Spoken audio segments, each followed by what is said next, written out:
Hello students, the topic of today's tutorial is complications of cataract surgery.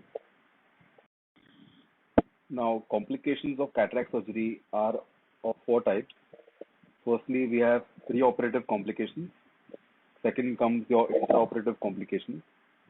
And thirdly, we have early postoperative complications. And lastly, we have late postoperative complications. So we will be discussing each type one by one. Now, starting with our preoperative complications. Firstly, we can have anxiety. Secondly, there is nausea and gastritis. And the third complication is due to local anesthesia. Now, starting with anxiety. So, the patient usually has anxiety due to fear and apprehension of the surgery, which is to follow. So, this can be managed by giving the patient anti-anxiolytic drugs such as diazepam 2 mg to 5 milligrams at bedtime or alprazolam, and these drugs usually alleviate such symptoms. Secondly, the patient can have nausea and gastritis. So, this is mainly due to preoperative medications which are given to lower the IOP, such as acetazolamide. And this can be managed by giving the patient oral antacids, and the symptoms are relieved. Next, we come to the complications due to local anesthesia. So, firstly, we can have retrobulbar hemorrhage, and this usually occurs as a complication of a retrobulbar block. The management is immediately pressure bandaging the patient and giving the patient oral acetazolamide, a dose of 250 milligrams, and the surgery is usually postponed for a week. Now, the next complication which can occur due to local anesthesia is oculocardiac reflex. Now, oculocardiac reflex manifests as bradycardia or a cardiac arrhythmia. This usually happens due to a retrobulbar block. The management of an oculocardiac reflex is an immediate injection of intravenous atropine. Next, due to local anesthesia, we can also have perforation of the globe. Now, perforation of the globe usually occurs as the needle which is used to administer the local anesthesia is very close to the globe and inadvertently causes globe perforation. And lastly, due to local anesthesia, we can also have a subconjunctival hemorrhage. This usually occurs as the needle enters the subconjunctival space. However, this does not need much attention and can be managed conservatively. Now next we come to the intraoperative complications of cataract surgery. So we can have superior rectus muscle laceration, then excessive bleeding. Third is incision related complications. Next is injury to the cornea, iris or the lens. Next we have complications related to the capsular axis. Then we can have posterior capsular rupture. There can be vitreous loss. We can have zonular dehiscence, nucleus drop into the posterior vitreous cavity. Next is posterior loss of lens fragments, expulsive choroidal hemorrhage, and lastly suprachoroidal hemorrhage. Now we will be discussing the intraoperative complications in detail one by one. So the first complication is superior rectus muscle laceration or hematoma, and this usually occurs while applying the superior rectus bridle suture. This mainly occurs during ECCE or manual small incision cataract surgery. Usually no treatment is required for this complication. The second complication is excessive bleeding. Now, this is usually encountered during preparation of the conjunctival flap or the step of peritomy. It can also occur while making the incision. The treatment for this complication is cauterization of the bleeding vessels. Next, we come to the incision related complications. So, firstly, we can have buttonholing of the anterior wall of the tunnel, and this occurs because of superficial dissection of the scleral flap while making the corneoscleral tunnel. Next, we can have premature entry into the anterior chamber, and this occurs due to deep dissection of the corneoscleral tunnel.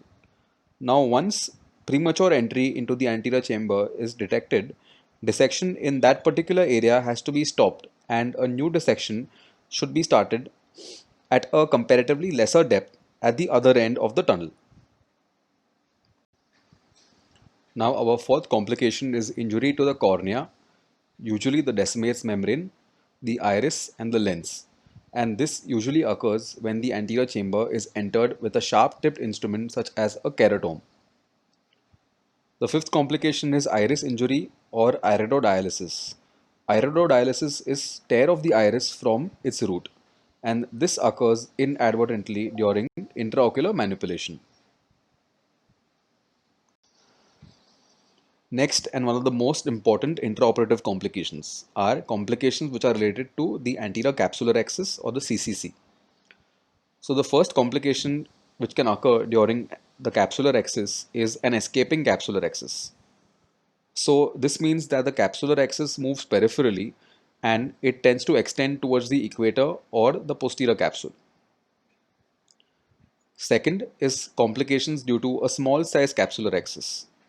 Now, a small size capsular axis predisposes to a posterior capsular tear or a nucleus drop during hydrodissection. It can also lead to occurrence of zonular dehiscence. That is why whenever a small size capsular axis is noted, it should always be enlarged by taking 2 or 3 relaxing incisions before proceeding further with the surgery. Thirdly, we can have complications due to a very large size capsular axis.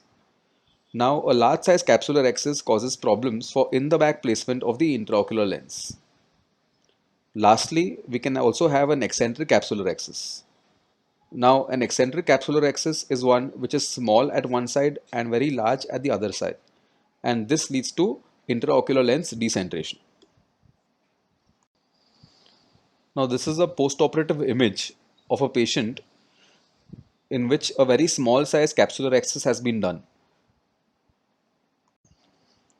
Now we come to the most dreaded complications of cataract surgery, that is posterior capsular rupture or PCR.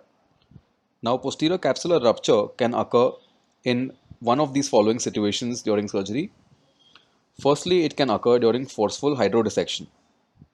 Secondly, it can occur due to direct injury with an instrument such as a chopper or due to the phaco tip during phacoemulsification. And lastly, most common in SICS is during the step of cortex aspiration.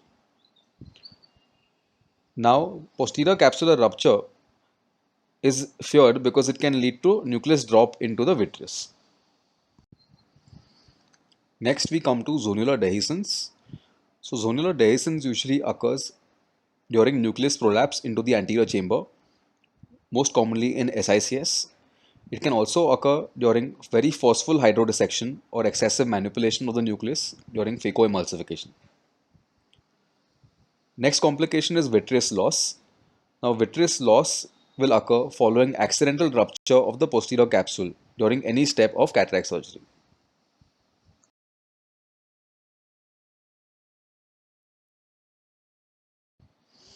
The next complication is nucleus drop into the vitreous cavity. Now, nucleus drop into the vitreous cavity occurs mainly during phacoemulsification. It also occurs less frequently during manual small incision cataract surgery.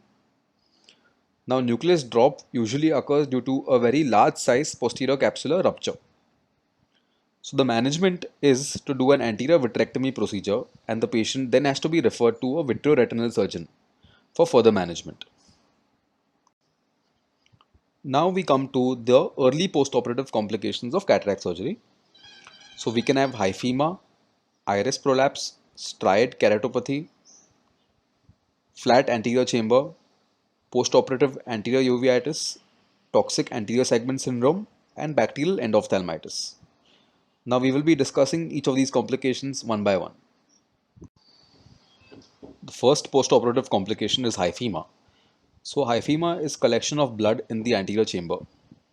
Now the source of the blood which is collected is from the conjunctival vessels or the scleral vessels, and this occurs due to minor ocular trauma to these vessels.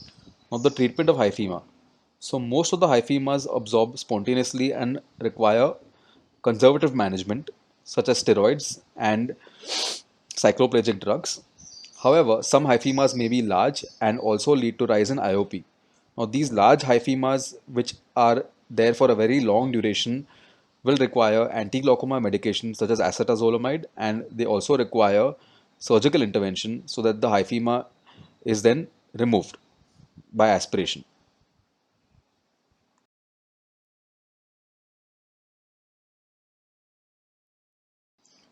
Now, our next postoperative complication is iris prolapse. Now, iris prolapse occurs due to inadequate suturing of the incision after conventional ECCE and manual small incision cataract surgery. Now, management of iris prolapse. So, a small prolapse of less than 24 hours duration, the iris is usually reposited back into the anterior chamber and the wound is then sutured.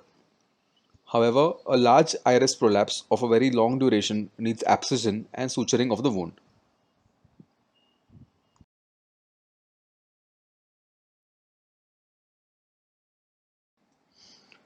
Now, the next early postoperative complication is a flat anterior chamber.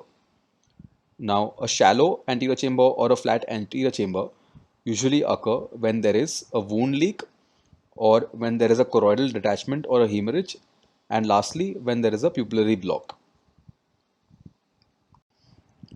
Next, we come to the most dreaded postoperative complication of cataract surgery, that is endophthalmitis. So, the signs of endophthalmitis, firstly, the patient will have severe pain.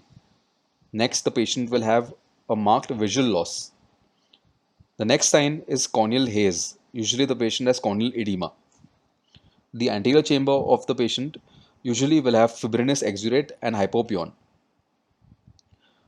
The next sign is an absent or a very poor or a dull red reflex or a fundus glow.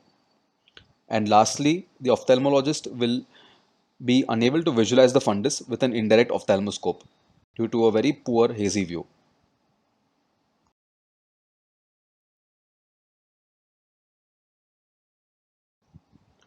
Next, we come to the late postoperative complications of cataract surgery. So, we can have cystoid macular edema, also known as Irwin gas syndrome, delayed chronic postoperative endophthalmitis, also known as P. acne endophthalmitis, pseudophakic bullous keratopathy, retinal detachment, posterior capsular opacification or after cataract, and lastly, we can have glaucoma. Now, the first late postoperative complication due to cataract surgery is cystoid macular edema.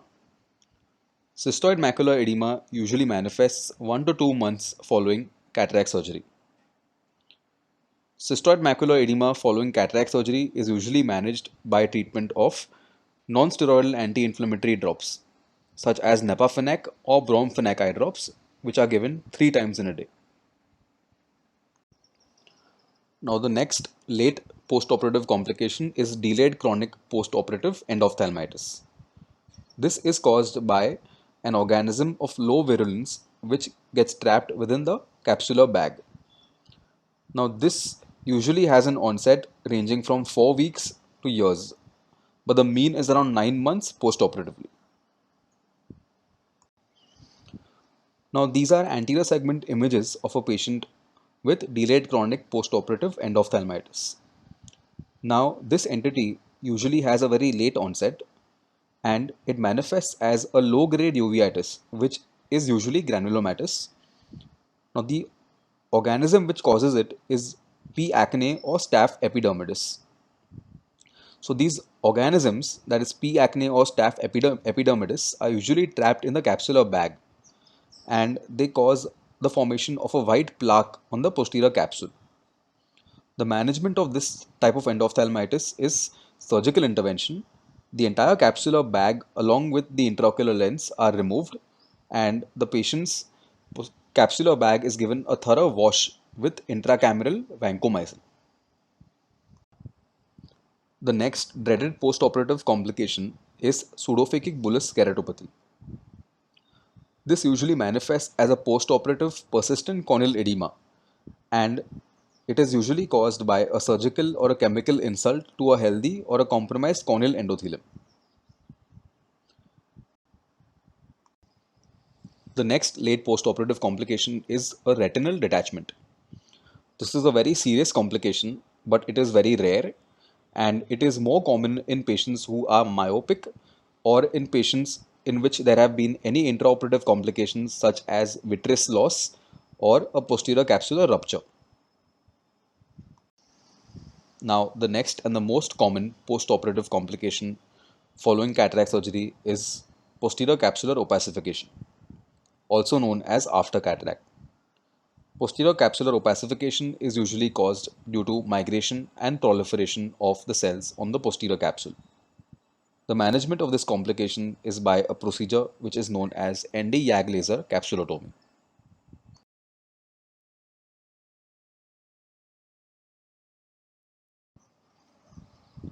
Now, lastly, the late postoperative complications involve those which are related to the intraocular lens. So, firstly, we can have malposition of the intraocular lens, and next, we can have optic capture of the intraocular lens. Now, this is an anterior segment photograph of a patient who has a decentered intraocular lens. As you can see in the image, the intraocular lens has been displaced to one side. The patient will have blurring of vision and will also complain of diplopia. The management is to explant the intraocular lens or reposition the intraocular lens if possible.